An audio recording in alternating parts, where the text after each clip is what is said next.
On this Huffalo episode 139, we are 3 days away from Wrestle Kingdom. We are 3 weeks away from the Royal Rumble, but we are 3 days removed after Stardom Wrestling, Stardom World, Stardom Ring, Dream Queendom.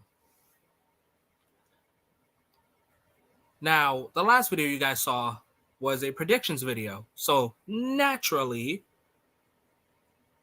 you guys already know that this is the review of probably one of Stardom's most hyped up shows.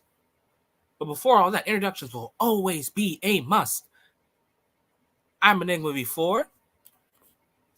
This is Stardom Dream Queendom 2022 review, and before I even jump in, Happy New Year. We're going to kick off 2023 with a Talk for Glory bang. To start us off, we're going to talk about the reunited Pink Kabuki, Unagi Sayaka, and Mina Shirakawa versus one of my favorites, the future top Gaijin, Toxic Spider, Tekla, and Cosmic Angels, public enemy number 1, Mai Sakurai. I don't even want to get into the match first. I want to get into the entrances. You know, we had our standard DDM entrance of Tekla and Mai. We had Unagi come out. But Mina Shirakawa, to her return, she returned with some new faces. Now, I can't remember these two's names off the top of my head, just for the simple fact that whenever I think of them, I just think of the funny backlash that everyone was getting. It was a bunch of who's that, or why does Mina have her own stable? But before I jump into any of that part, let me talk about some of my favorite moments. Some of my favorite moments was just between Mina and Tekla, doing a lot of callbacks, doing a lot of stare downs. Tekla's funny spider bridge, Mina being Mina, but you can tell something was definitely different. Unagi looked happy as hell to be teaming up with Mina Shirakawa again. The fans looked happy to see Mina Shirakawa back again. Me personally, I was glad to see Mina back, but I do want to admit the new two people were, how do I say it? Kind of eyesores, because while I'm watching this tag match, I am thinking, who the fuck are these people? But at the same time, I was also thinking, okay, so Mina Shirakawa is going to be, I guess, with other people. Now, I'm not against it. I was glad that Pink Kabuki won. I was glad that Mina and Unagi won this match. Mai Sakurai was kind of an afterthought here. Kind of forgot she was in the match because, let's be honest here, it was great to see Unagi. Let's be honest here. There were two comebacks, two random people, and say what you will, Mina and Tekla were probably one of the best stories in Stardom over the SWA title in the beginning of 2022. Hands down, one of my favorites, even. One of my favorite storylines in Stardom, just between those two. So, no fault of Mai to get outshined, but it kind of was also inevitable.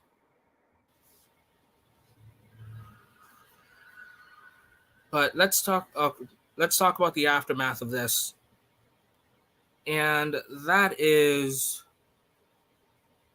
after the match, Mina cuts a pretty heartfelt, pretty solid promo about being back and how she's happy and excited to be back. And then she asked Unagi why didn't she tell her that she was leaving?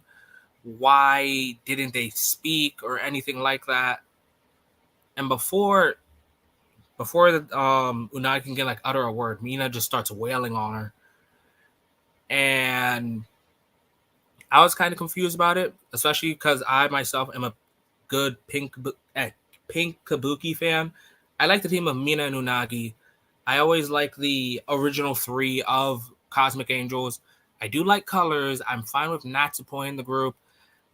But the OG3 of Mina, Tam, and Unagi has always been like my go-to thing for Cosmic Angels.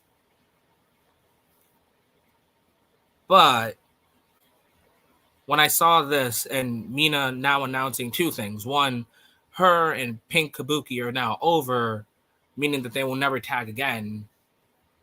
And guys, this isn't like the WWE where they say they'll never tag him again, then they don't do it. Sometimes in Stardom and/or New Japan, they actually do mean it. So I guess it just makes the moment a lot more special. But Mina now introduces, I guess, her sub faction within Cosmic Angels. And for you guys that don't know what a sub faction is, think about the Elite inside Bullet Club. Think about the House of Torture inside Bullet Club. That is what a sub faction is. It's a faction within a faction. You're still affiliated with the top faction. You and your friends are just a branch. So to talk about actually, no, this isn't even a branch. Mina announces her own faction while at the same time claiming to still be a part of Cosmic Angels. Her team is herself, Mariah May, and Zaya Brookside. I know one of these girls is from NXT UK. If anyone in the comments wants to tell me who either of those two are, that would be appreciated. And their faction name will be Club Venus. So, interesting things to look forward to for Mina Shirakawa and I guess the rest of Club Venus. If this means Mina gets to the white belt faster, actually not even faster, in a more serious tone or method,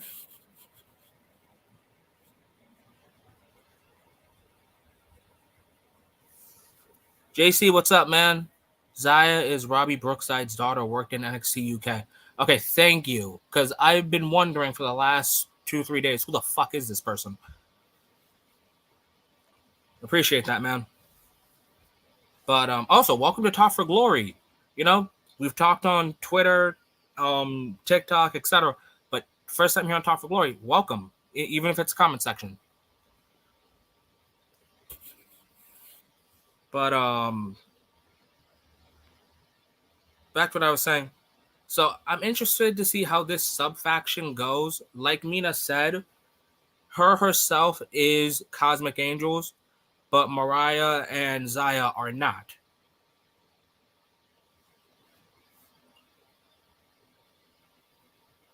What does this mean for the future? I have no idea. Me personally, like how I feel about the situation is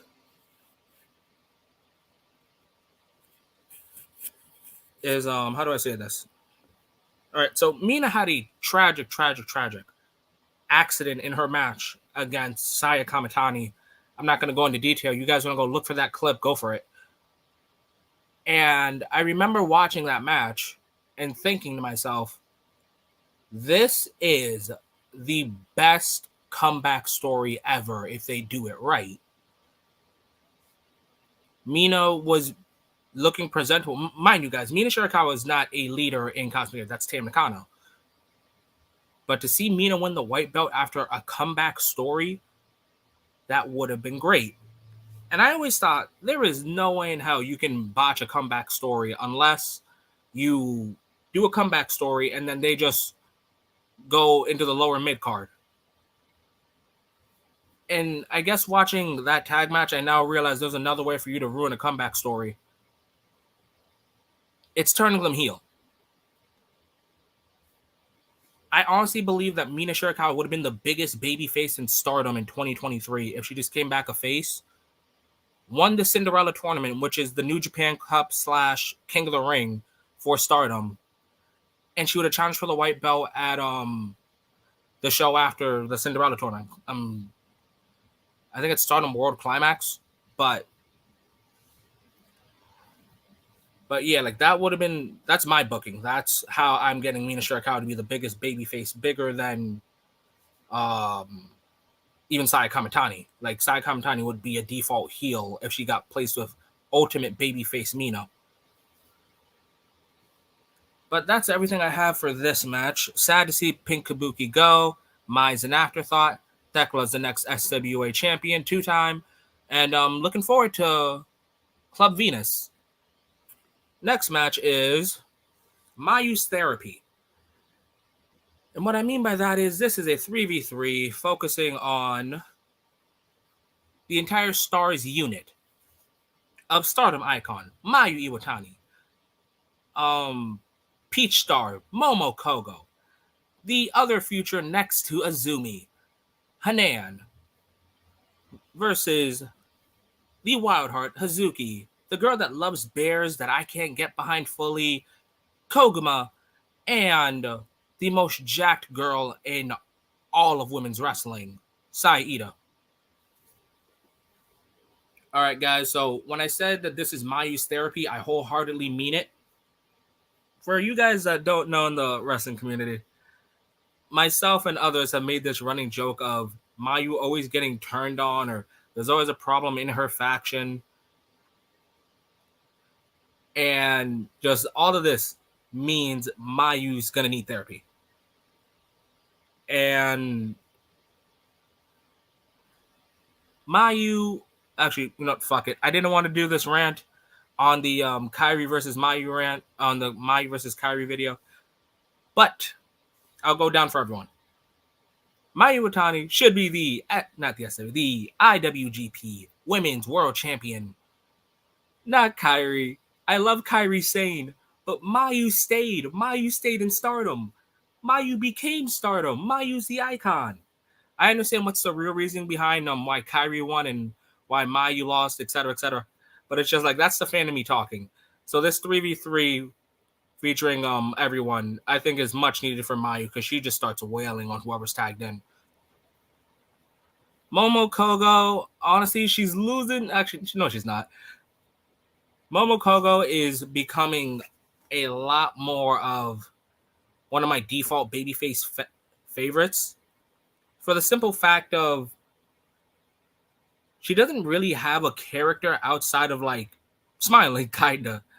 And it's funny because the next person I'm going to talk about kind of just does that. But I will say that Momo Kogo has a kick-ass spinning DDT, a kick-ass 619 in the corner, and I hope she wins the Futures title one day. Hanan. I'll be quick about this one. So 2022 was the year I praised Azumi. Now 2023 is going to be the year that we all acknowledge Hanan as the next future behind Azumi. If I'm saying Azumi red belt, I'm saying Hanan white belt. I think the girl's either 19 or 20. She's like 20 or 21. By the time she's 20 or 21, I need that girl to have a white belt. She had a kick-ass Futures title reign.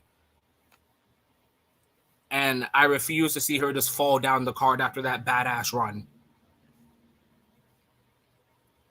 Hazuki, the Wild Heart. She's pretty cool. And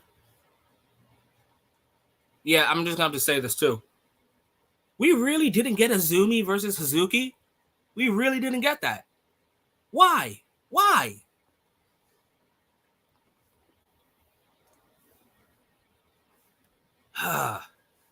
Koguma, she was excellent in this match. She did a little bear thing. There's her standard FWC plus insert one person tag match. Sai Ida is still underrated as fuck to me. In this tag match, I enjoyed seeing Hazuki pretty much wail on the other team, no fucks given. I like that Hanan judo flipped everyone the moment they got tagged in. And Mayu looked like she was just down to kick everyone's ass. Momo Kogo's my favorite spot is her 619 in the corner, getting Sai Ida off the ropes. And honestly, I know this was just the 3v3 to prepare for the 3v3 tag title derby or tournament, but it was pretty entertaining. I'm very selective when it comes to my favorites of Stars, but this match, I enjoyed it. From bell to bell, just all members of Stars.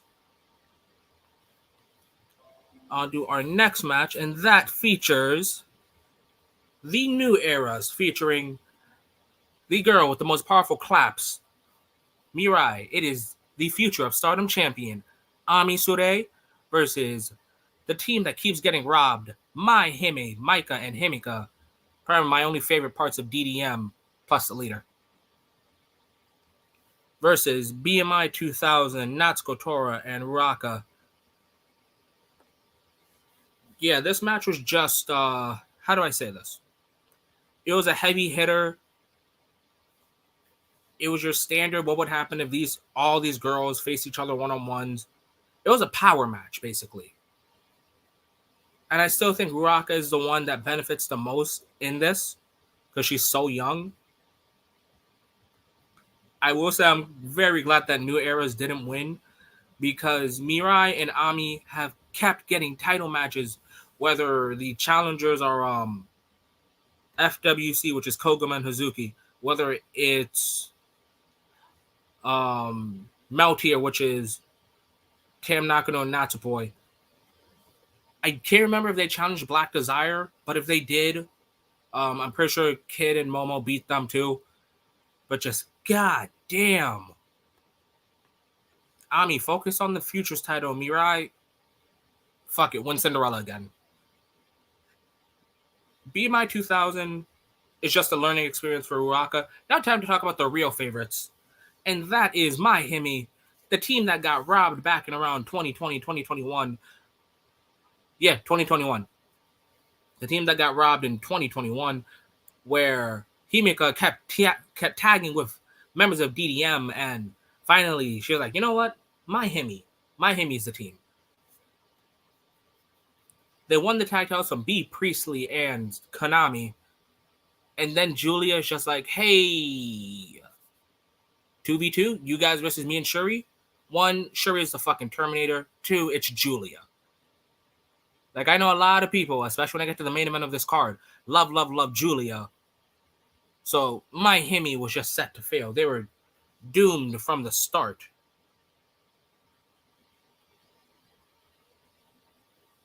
So, again, there's nothing more that I can say in this match other than it was your standard, what would happen if all these people were in one-on-ones.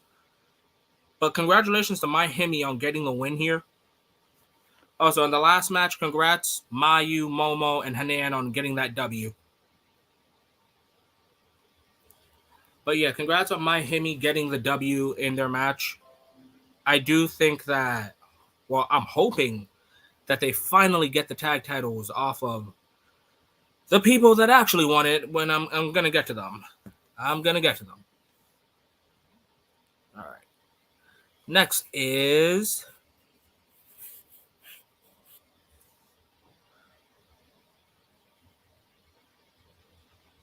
let's see. Sorry, guys. I got to do one thing. There we go. Next is our Red Queen, the leader of Queen's Quest, Tafra Glory's 2021 Superstar of the Year.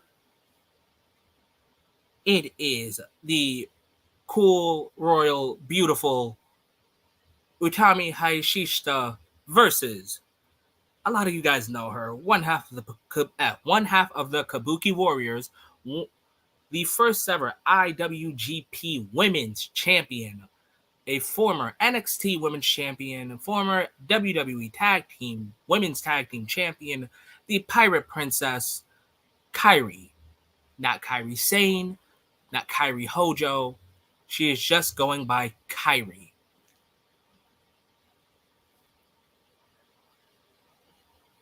And, yeah, there's only one way I can start this off, and this is the best 15-minute match that Stardom's probably produced in the last 4 or 5 months.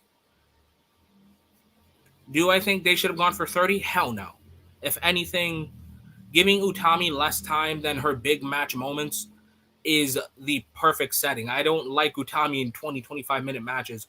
The fact that this went to a 15-minute time limit draw was amazing. Kairi did what she does best, hitting those insane elbows, hitting those strong forearms, hitting Utami with just about everything. And I gotta say that Kairi has been on a giant roll Now, I know I didn't like that she was on that Brock Lesnar kind of schedule. So I guess Stardom heard what I said, and then they said, "Yo, Kyrie, show them why you special." Because I believe around the time I said that, Kyrie then went on to have a Wonder of Stardom championship match against Saya Kamitani, and then she went on to have the best match of 2022. Yeah, the best match of 2022's women's division against Mayu Iwatani. And then she's going to go on to face Tam Nakano to defend her IWGP women's title. And she just had a 15-minute time limit draw with Utami Hayashishita. Guys, I'm probably gonna say Utami a lot because I don't feel like botching a lot. But this match had everything. Kyrie's pizzazz, Utami's royal energy. It had the big match feel. I love that no one was saying this should main event. Like we get Utami's great. We get Kyrie's great. But everyone knew that this match deserved its placing on the card. And I do think that given if it wasn't in the final minutes of December, kind of, I do think that this would be a match of the year candidate, but it is also 15 minutes long.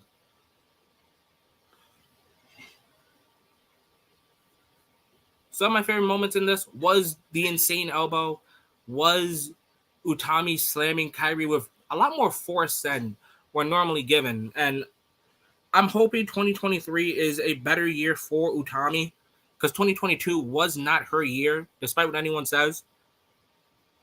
What a great way to close out the year by having a one-on-one match with Kyrie. Also, maybe it's just me, but I'm gonna need Kyrie versus Miyu Amasaki at the next New Blood show. The reason for that is I don't know why. Well, I guess I do in a way. When Kyrie's beating the daylights out of Utami and she's about to go for her little charging forearm elbow smash in the corner.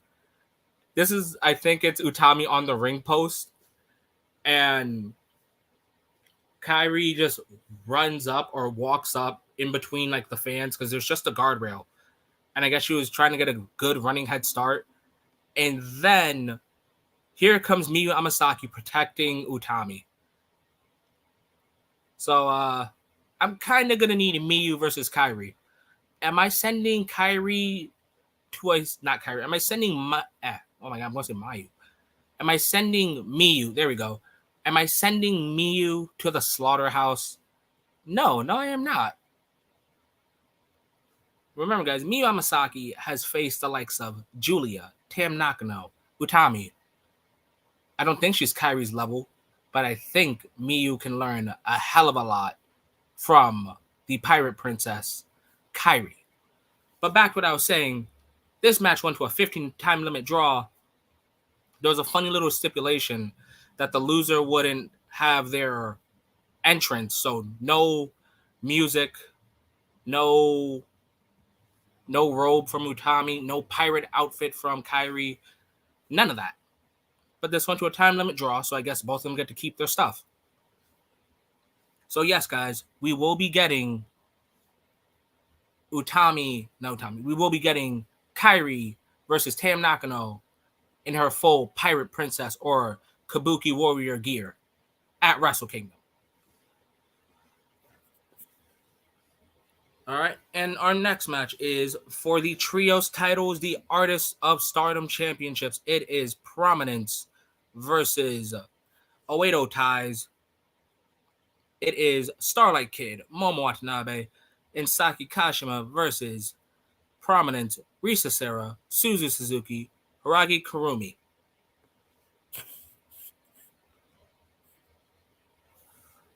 Hey Zay, what's up, man? Yeah, we just talked about the Kabuki Warriors. All right, so I'm gonna be straight up about this. This match had no right being this damn good. 3v3 death match or 3v3 tornado tag extremos, whatever the hell you want to call this thing. Damn, it went hard. I kind of forgot that Prominence are a bunch of deathmatch wrestlers. Kind of forgot that part because they kept jobbing out to Julia, so I just thought they were a local talent. But then here, they face Oedo Tai and Momo Watanabe, which has gotten a lot more deadly since joining Oedo Tai. Starlight Kid, which, honest to God, she broke the hell out in 2022. And Saki Kashima, the ultimate spoiler in wrestling. The girl can pin you out of nowhere and you won't even know it. Some of my favorite spots here is Momo with a barbed wire bat against, I believe, Risa Serra's kendo stick. I'm trying to remember if it was a Rikishi driver, but if it wasn't, that was another spot of mine from Hiragi and Saki Kashima. Suzu Suzuki was just a badass all around. Starlight Kid was showing, hey, I'm more than just high speed and I'm more than just an average wrestler. Starlight Kid was like, I can show you deathmatch wrestling. This was a hardcore match at its finest with 3v3, fun action. Hell, I know a lot of people are enjoying the 3v3 between Death Triangle and the Elite. I think you guys should check this one out too. It is for trios tag titles as well. But in the end, Prominence now walking around promotions like Sendai Girls and Ice Ribbon with trios tag titles beating Oedo Tai. There's also a badass picture that I shared on Twitter. Feel free to look at that. All right. Time for our next match, and that is... shit. It is the Goddess of Stardom Tag Team Championships, Meltier, Tam Nakano, and Natsupoi versus 7-Up, Nanae Takahashi, and Yu. Alright, I'm going to just say right now that I was not expecting Natsupoi to hit a fairy blink, which is a spinning roll-up that Natsupoi can do. Actually, as I'm saying this, I'm also going to be tagging whoever is watching this, and they got me on Twitter, this move, because this was bullshit. Not bullshit as in it was wrong, as in there's no way in hell Natsupoi should have been able to hit that.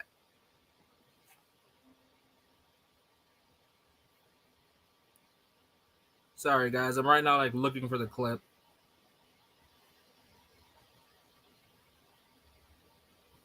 Wait one moment, guys. I'll be right back.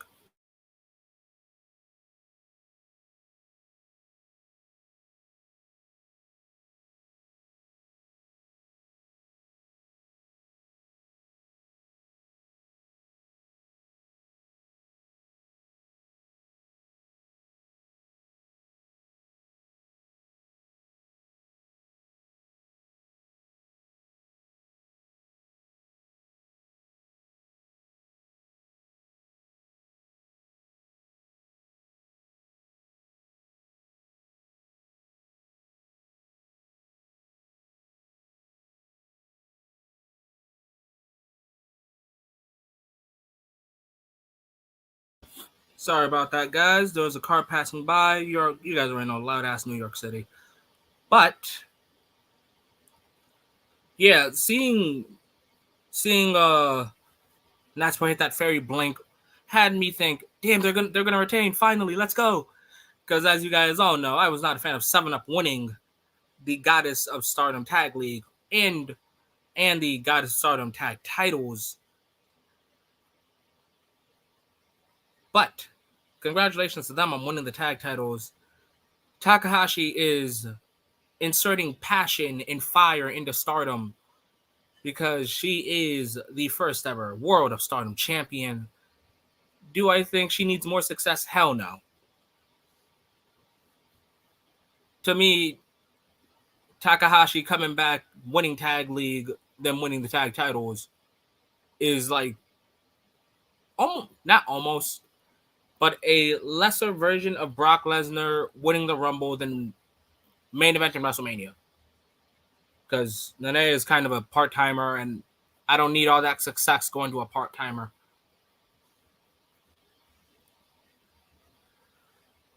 It's sad to see Meltier lose the tag titles. I was hoping that we can get Tam Nakano and Natsupoi versus Mai Himi for the Goddess of Tag titles. One, because again, Mike and Himika have gotten screwed over the tag titles by their own leader. And Himika specifically wants to beat the shit out of Natsupoi. So imagine that. You get back the belts and you get to beat up the traitor. But hey, congratulations on Takahashi and you winning the Goddess of Stardom tag titles. Now, time for some singles championships. Featuring the young ace, the young goat, the high-speed prodigy, the high-speed god, the girl that I can't stop hyping up. Guys, go look for Tommy Impact on Instagram and or Twitter. Vote for Azumi. She's going to be Jamie Hayter in the IWC, I guess it's popularity list. Basically, their own PWI list. But yeah, guys, go vote for Azumi. What else am I going to say? The high-speed champion. God damn it. Be right back, guys. Loud cars.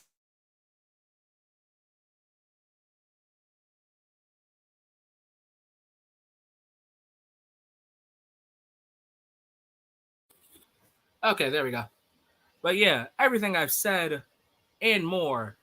The one I love saying, the Stardom fan public enemy number one, Azumi, better than your favorites, versus the Smiley, returning from Mexico, 1/4 of colors, Hikari Shimizu.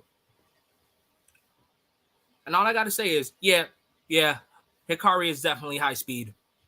She's high speed. Was she more high speed than Azumi? Not in this department. Maybe she beat her in a race. Maybe she beat her in a water drinking contest. But when that title was on the line, Azumi had it. Azumi had it in every which way possible. A true wrestling technician is Azumi. While Hikari, she definitely did speed blitz her a couple times. She caught me off guard with some of her flash pins. Even some of her springboard moves. Hikari is definitely now my second favorite Colors member next to Saki. But with Azumi winning this match, it now begs the question. Actually, it doesn't beg the question because I got goddamn robbed again. One, when are we getting Hazuki versus Azumi? Two, when are we getting Mayu versus Azumi? I'm a firm believer that if your record is in danger of being broken, you should now fight that person. I believe that Momo Watanabe should face Saya Kamitami for the record of most defenses of the Wonder of Stardom Championship. I believe that Mayu should defend the record for most high-speed championship defenses. Hell, I even think Braun Breaker, if he ever gets there, should face Adam Cole if he wants to break the record for longest reigning NXT champion. And I'll even do a little throwback. Someone, Tommy specifically, inform me if Bobby Roode is still the longest reigning TNA World Heavyweight Champion. Because if so, I don't know who that was world champion, right? I think it's Josh Alexander. Josh Alexander should defend the world title against Bobby Roode so Bobby Roode can defend the longest reigning run. But yeah, I'm just a firm believer in those things. Azumi being the high-speed genius, high-speed goat, high-speed god, public enemy number one of Stardom fan. Remember, guys, vote for Azumi on that list. I'll link it down below. What's next for Azumi? Again, I want Hazuki. I want Mayu. But I'm not mad about what we truly get. We get a year-long rematch, a year-long awaited rematch of the two greatest high-speed wrestlers. That is Azumi and Starlight Kid. As to when that is, I don't know. But let's be real here, guys. You can't go wrong with Kid and Azumi. Time for our next match. It is for the Wonder of Stardom Championship. It is defending champion, Soaring Phoenix. It is Crash and Burn All or Nothing, Saya Kamitani versus Haruka Amasaki. Now, I didn't know jack shit walking into this match about Haruka. All I knew was her alter ego was Karma, which is like Demon Finn Balor. I didn't know shit about this girl before this match, the day before this match, but I definitely learned a lot during and after this match. One of my favorite spots from Haruka is her twisting frog splash that I know she learned from Starlight Kid. And just seeing this brutal side that you would have expected from Karma. There was no fireball action. There was just this great technician of a wrestler inside Haruka. But at the end, Saya Kamitani has a goal in mind. She has to protect the Wonder of Stardom Championship. She needs to get back on her road to Ibushi, her Ibushi road. She retains the Wonder of Stardom Championship via a roll-up or a Frankensteiner pin. And honest to God, when I say this, I'm concerned that Saya Kamitani can't fly anymore. And what I mean by that is, I don't mean she can't springboard anymore or she can't do the 450. I think she can't do the Phoenix Splash anymore. I think she's scared. I am hoping that I'm wrong. I'm hoping that our Golden Phoenix gets her wings back. Because I miss seeing that move. For you guys that don't know, the Phoenix Splash actually is my favorite top rope move of all time. I'm hoping to see that we get the Phoenix Splash in a big match feel. So if Stardom will be at Wrestle Kingdom again, aside from the women's title match, I'm hoping we see the Phoenix Splash there. I'm hoping to see the Phoenix Splash in her next title defense. After this match, Saya calls out the future of Stardom champion, Ami Sourei. And although I'm not against this, I'm also not for this until Saya pitched this to Ami. And that is, don't you want to aim higher? Don't you want to be better? And I honestly think that this should have gone to Hanan. This moment should have gone to Hanan when she broke the record. Instead of the white belt, though, I think it should have been the red. I do think that if the Futures champion has maybe around 5 or more defenses, they should now challenge for the white and or red belt. I do think that Saya tempting Ami with this definitely can lead to something interesting. I'm not the biggest Ami fan. She does have a kick-ass theme song, but if you ask me who do I like more between Ami and Mirai, I like Mirai about 30% more. So I'm looking forward to Ami versus Saya Kamitani, and I'm hoping that we get our Golden Phoenix wings back. All right, guys, so we're about to hit the main event. So, guys, everyone that watches this now and or later, thank you for hearing me out. This is Talk for Glory, episode 139, 2023, New Year's Day edition. And this is the main event. But before all that, let me tell you about some of our socials. You can find myself at Enigma_V4_ on my Twitter. You guys can follow and find Young Smooth at YoungSmoothTFG on Twitter as well. You guys can follow myself on my Instagram at Enigma_V4, my TikTok Enigma_V4, and not just on YouTube, guys, but follow Talk for Glory on Spotify, on Apple Podcasts, because there's going to be things going there. There's going to be some things coming here. Just know that you guys can follow us everywhere. Zay, I always love seeing you in the comments. Cash Money, what's up, man? And JC, once again, welcome to Talk for Glory. I appreciate you said that this is going to be your source of stardom. Just know that there's going to be some guests here and there that may or may not know more than me.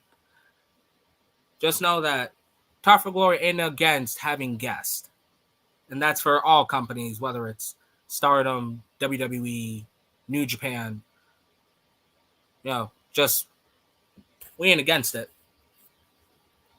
But now it is time for the main event. It is for the World of Stardom Championship. It is the Stardom Terminator. It is the girl that has had a rocky year.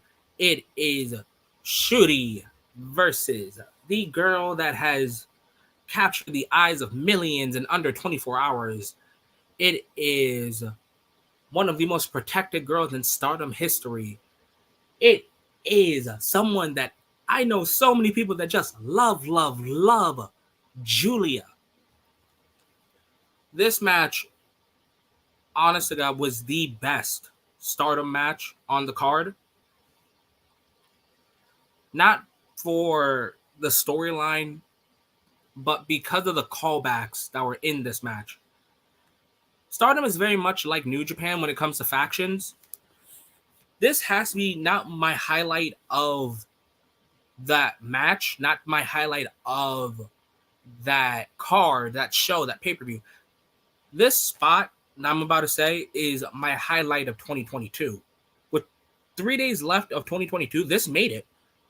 It is Julia hitting every one of her faction members' finishers and the late great Hana Kimura finisher before she puts away Shuri with her own finisher.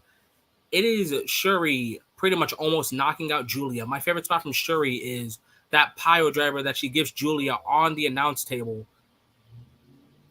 And I just love the fact that this was an overall brawling feud.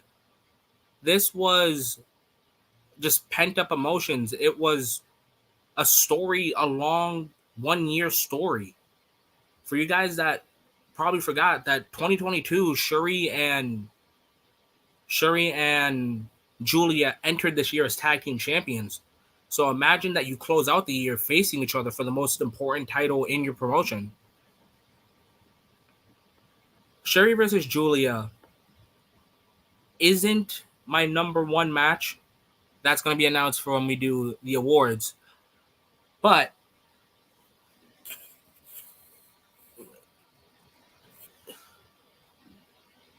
one moment, guys.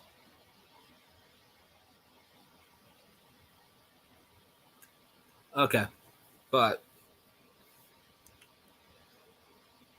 great, I've lost my train of thought.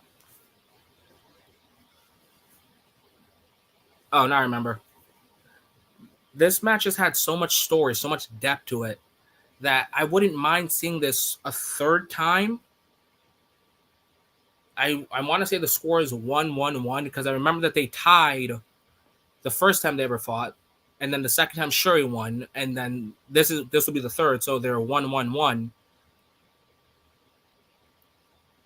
But if there's one thing that I loved in this match, it was the DDM celebration. It was the promo. It was Julia basically promising for a brighter future for Stardom after winning. It was Shuri just gracefully accepting defeat.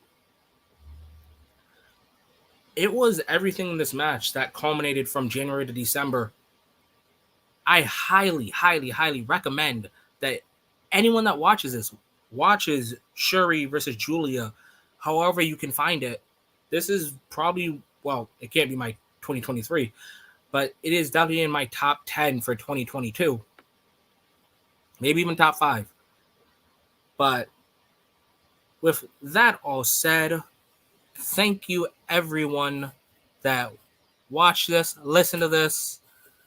Even if you had it in your background, the fact that you're here is appreciated. There's going to be more. Talk for Glory is going to be moving on rapid fire. It is highly appreciated that you guys tune in every single opportunity you can get.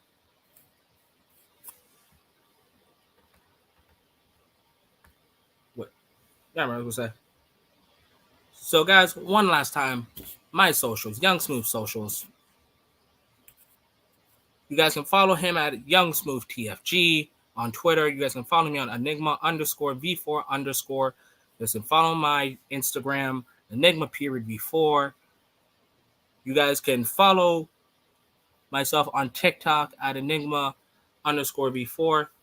You guys, again, follow us on our Spotify's, Apple Podcasts. We have a Discord. Feel free to join that if you feel like it. And with that being said, guys, Happy New Year. Hope you enjoy the show whenever you decide to watch it. Hope you get a new perspective on wrestling. And above all else, have a great day. Enjoy wrestling.